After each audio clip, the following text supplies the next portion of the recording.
Good morning, beautiful people. I hope you guys are having an amazing day.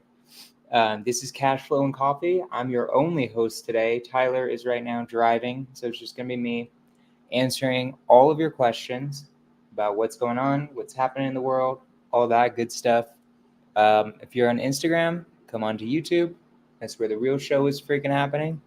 So yeah, if you guys got any questions, let me know. Later tonight, it's going to be really cool. Me, Mahmood, Sean, a bunch of people, we're all masterminding together. They just wanted to talk to me and Tyler, and it's going to be fun. It's going to be a good time. So yeah, if there are no questions, I'll just start putting in questions people gave over the morning. Let's go, Luke. That's good to hear, bro. Honestly, I'm gonna put in. I might just bring you up here, dude, and we'll just talk about it because you've been on all my stuff, and I want to know what's been good. So I'm gonna. I don't know if I can DM you only the link. If you guys come on the podcast and you're not Luke, I'm not gonna let you on, but I'm just gonna put the link in here so that Luke can join because I kind of want to hear about that deal and just celebrate it with you real quick. So come on, Luke. There's the podcast. If you want to come on, we can talk about that because that's really dope. Okay, nobody has any questions though, so I'm gonna. Where's my questions? Okay.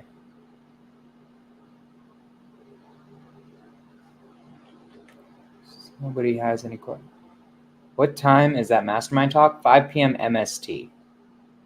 So whatever that is for you, 5 p.m. MST is that talk tonight. Pretty sure. Let me check. Yeah, 5 p.m. MST. All right. Hey, Jonah, I'm doing agent relationship building, attempting to build enough rapport with them to bring me off-market deals. And I got a lot of agents asking me to sign an exclusive agreement. What does that really mean? And should I do it? So, guys, you don't want to sign exclusive agreements with agents because that would be like you signing a listing agreement for any property you're ever going to buy. So basically what you're saying to an agent, if you sign exclusive, is, hey, I'm only going to buy properties through you. You're my guy. You're the only one who I'm going to buy properties through.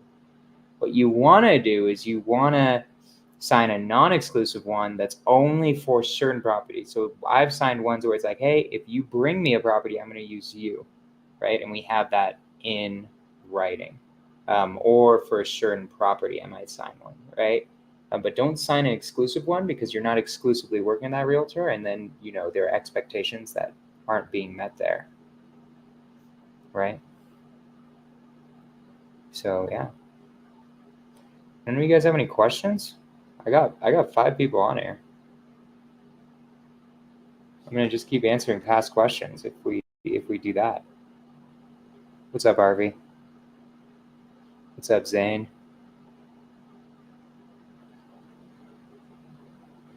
Do you use agent's contract when assigning or your own? Definitely an agent's contract. Agents always, you use your own assignment contract, but you use their purchase contract. They're not going to accept, their broker won't let them accept one that isn't their contract. It has to be the agent's contract. Otherwise, it's not going to work. It's not going to be right. Their broker won't accept it. So you're going to have to use whatever realtor contract they have in your state because their broker's going to need it. And then you assign it using your own contract, right? If you guys need an assignment contract, go onto my Instagram profile, follow me, and you can find it in the link in the bio. I gave away my entire business for free on there, all the paperwork. Hey, Jonah, what do you ask cash buyers when you want to bet them? See if they are greedy or not. Some guys ask if I lock the property up for $1 and sold it to you for $100,000. Would that offend you? This would be really good if I had. Hey, Luke, give me 5 seconds. I'm gonna bring you on in a second.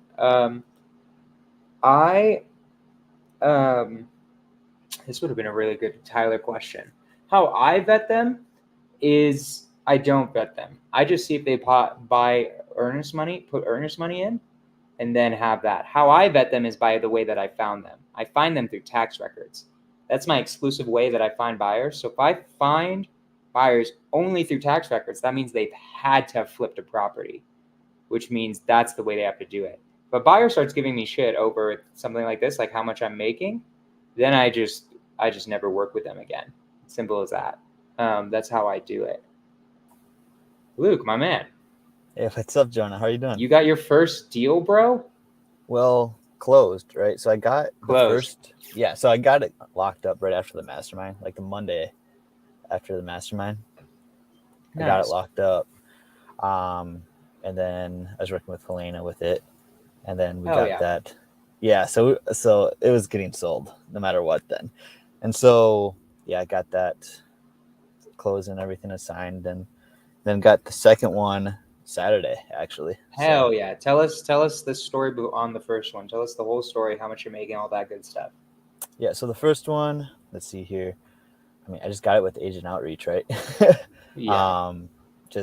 It was an agent. I was texting, and then I called her, and then she said she had this property for sale that was off market, and I was texting her about it, and just no replies. I was calling her about it, no replies. Okay, whatever. I don't need this deal. I just moved on with my life. And then after the mastermind, she sent me a text. Hey, are you interested in this house? Can I get a number? And so I got a number, got it locked up for $290. So I really wanted this at $270, right? And so the crappy part is we had a handshake agreement. If I went to go see the property, I could get it at $280.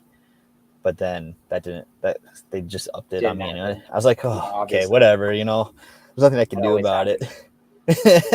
You have to do really hardcore negotiating if you do that. Right. So I was like, it still might work at $290. So got it at $290. We had a buyer come in at $290. We got them up to $295, and then I went to try to retrade it, right, with just a couple of tidbits we got from buyers, right, just using what they saw as negotiating, right. They didn't go for it. They said they would rather just cancel it and list it. I was like, okay, whatever. So we assigned it for $295 just to close the deal, and then. Nice. So you got a 2,500 rip. Yeah. Yep. Hey, it's that first one, man. Once you get that first one, then you get the taste for it, right? Exactly. I'm just proud of you, dude. You've been coming on all my lives and all my everything for the past basically since me and John were doing the live. So it's cool to see. It's cool to see that you finally got one. I appreciate it. I appreciate you coming on. So I just want to highlight you guys. If you keep coming on, keep asking questions, keep putting in the work. You guys too will be cashing checks. Awesome. Yeah, 100%. Yeah, I just wanted this one to close once I got into it. And then you got another one. And what should be the rip on the second one? Hoping 10K. This one should be 10K. This one was another one. So I actually was talking with Nick, who's in Astro and a buyer in St. Pete's, right? I know Nick. Yeah, he's awesome. But I was texting him. He gave me really hard terms to go in with, like non-refundable EMD, this price, 1 day IP. He's like, but I'll buy it. So I came in hard at a lower price. What was it, like 230, right? With those terms. The new Western? No. I was curious. So 1 day IP is like a. Yeah, no. Nick said he'd buy it. Yeah, Nick said he'd buy it, right? If I got it at this price. Gotcha. So I had a buyer locked in. So I was like, okay, cool. I'll just come. They didn't go for it. So I was like, okay, if I'm going to come up, I need really good terms. So I got it assignable, 5 day IP, only 3K earnest. So. Nice. Yep. So working that one now. Hell yeah. Awesome, man. Well, I just wanted to congratulate you, have you come up here, let people know who you are. Guys, follow Luke. Look, he's got it right there at Luke Neatfield. Neatfield, yeah. Neatfield. Sorry, I don't know why I said it like a Russian. That was weird. But Neatfield. And yeah, I just want to bring up and congratulate you for a second, my man. I appreciate you. Thanks, John. I really appreciate that. Yeah. And, more to come. Cool. All right. I'll see you later. Later. All right, cool. Great guy. Always on all my lives. You guys should definitely reach out if you're in the Florida market. He's freaking awesome. So let's keep going. Which strategy works best for you? Microflip, agent outreach, or MLS? Agent outreach. Off-market agent outreach is by far how I make the vast majority of my money. I'll make like 20 to 30K a month from micro flipping, but I'll make like 70 to 80 from agent outreach, even 100, 120. And MLS, I mean, I consider that part of agent outreach, but that's like maybe like a deal a quarter is on the MLS for me. So that's like how I do it, right? But it also depends on your personality. Micro flipping, you're gonna make way more money if you're an integrator. Agent outreach, you're gonna make way more money if you're a visionary, somebody who's really salesy. And MLS just sucks as a strategy. I don't like it, personally. The answer to that. If you had to start all over, knowing what you know now, what would be a few things you would do differently? That's funny. Harvey, do you watch my Scorch the Fierce? That's a question I always ask. In the end, I wouldn't do anything because otherwise I wouldn't anything different. Otherwise, I wouldn't be here. But if I had to choose a few things, I would stick to one path. Don't go crazy. Stick to one thing. Wholesaling, agent outreach, whatever it is, just stick to it. Stick to wholesaling. Don't go crazy with creative financing unless you have partners who can manage the creative financing, right? Or really just the outreach strategy. Like, actually, I like creative financing. You should do some creative financing too. But whatever strategy you do, stick to it. If it's agent outreach, creative financing, stick to that. If it's direct to seller, wholesaling, stick to that. Stick to one thing at the beginning, become a master at it, and then do that and apply those skills over and over and over and over again. That's the biggest thing, I think. Do you double close to avoid conflict with the agent seeing the assignment fee? No. At least in my markets, the agent will never see the assignment fee. It just doesn't happen. Only the buyer sees the assignment fee because there's a seller settlement statement and a buyer settlement statement. And the buyer sees the fee, but not the seller. So there's nothing the seller would do. The agent shouldn't see it unless they're representing you and not representing the seller. But it kind of depends. It depends on which side of the transaction they're on. But if they're your agent, they don't really care, right? I don't really care if an agent knows if I'm assigning it. All they care about is it closes, and I close it as well, right? What's up, Chris? You're starting in a new market. How many text messages / realtors are you sending out a day in order to have enough intro calls for your app manager? 200 to 300. I'm pretty sure the number is like 250 right now. We even increase it when we need more intro calls, right? And getting it to that point. Yeah. What happens when your app manager runs out of intro calls? What other income producing activities do they do? Follow-up calls. It's intro calls and follow-up calls. And then the system does follow-up text and the intro text. So all they're doing all day is intro calls and follow-up calls. That's it. That should fill up their entire day. And that should be making them make an insane amount of money, right? All it is calling in the end. Those are the income producing generating activities. I mean, comping technically to make sure that you're getting the deal right. There's a few other things, but those are the main ones, right? It's just building those relationships with those agents. It's the main big thing. Does your app manager ever run out of intro calls? If they do you have them do anything else or simply intro calls and follow-up calls? Just intro and follow-ups. If you're doing enough outreach, then it should just be intro calls, right? And follow-ups. That's it. It's not very complicated. The more calls you make, the more money you make, and you just keep doing that over and over and over again every single day. Eventually you get property, right?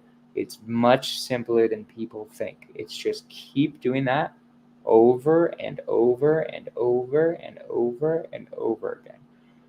Just call. And it should be at least 30 conversations every single day. That's with my texting outreach. If you're doing cold calling, 50, but if it's 30 warm conversations every single day, whether it's intro or follow-up. I'm using Zapier, but I'm not A2P 10 DLC approved. Are you guys approved for that? If not, what problems are you facing right now? Man, that's a Tyler question. We are, I'm pretty sure.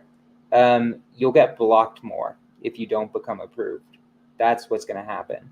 The carriers are going to find you much more suspicious because that A2P 10 DLC, pretty sure what that is it allows you to not be blocked.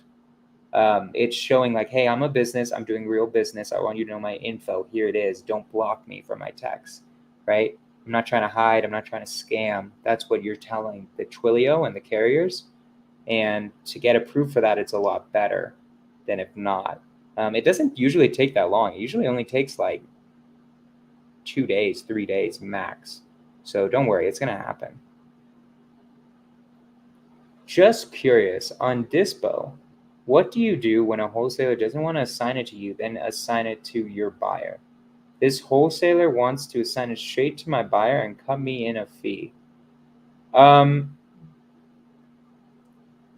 That's okay. I've done it before, right? It depends how much you trust that wholesaler. The thing that I would say to them is like, hey, honestly, you could just like the JV agreement, you might fuck me, right? Sorry, you might screw me. That may happen.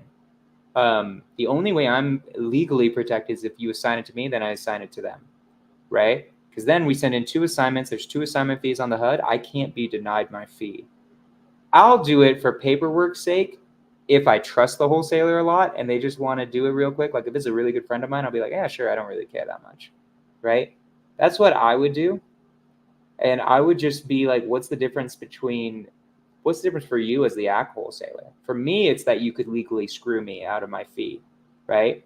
That's what will happen in the end, because I'm not anything on this contract. I'm not the principal. I'm not the person being assigned to. I'm just a JV contract that has no relation to that contract, right? So that's what I would say is I could be legally screwed for it. What's your issue with it? And see what their response is. Where do you find act managers to hire? Sub2, Astro, and LinkedIn, and a lot of Indeed. I've been doing LinkedIn, Indeed, and referrals. Referrals are the best. Referrals always give you the best people. Indeed's okay. Astro and Sub2 are really good. You'll get really good people, but they're going to want to leave you and start their own businesses eventually. So I'm trying out Indeed and referrals. I really like referrals. Referrals are the best. And my social media. By the way, I'm hiring act managers. If anyone wants to be my act manager, apply. Send an email to melissa@asetla.com or just hit me up on IG and I'll send you the info. For your follow-up process, I'm assuming you have a massive database of agents that your act manager have qualified as active. Your act manager is text blasting that whole database. The system is texting them. So we have a follow-up sequence in Zapier, my CRM, that automatically does it for our act managers, sends it from their number. So they're not manually doing it. It's happening automatically every single day. So they don't have to manually do it. They automatically have the follow-up happen from my system, which, by the way, guys, if you want, I'm going to put it up here real quick.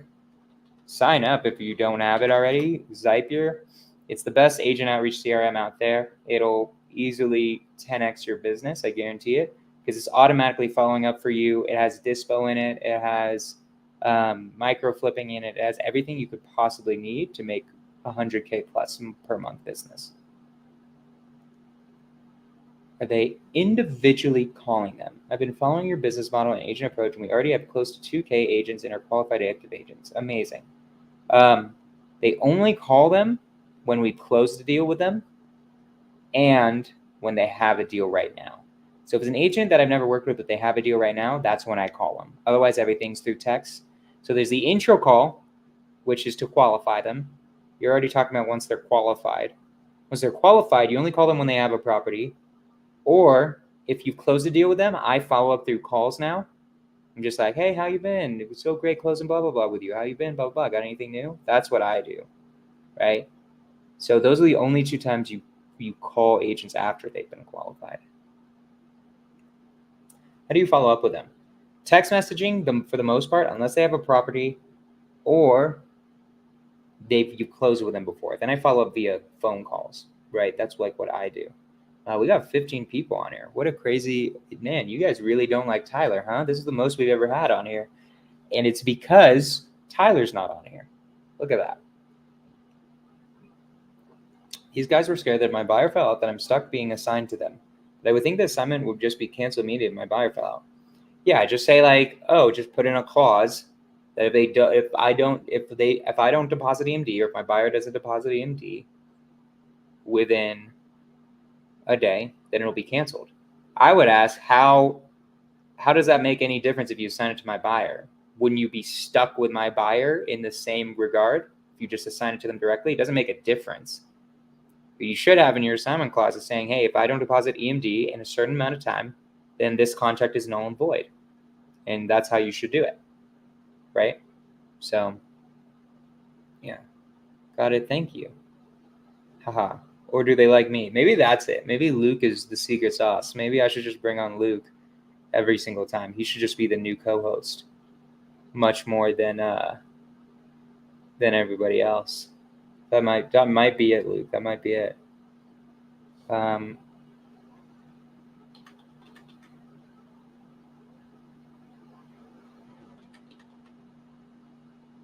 Okay.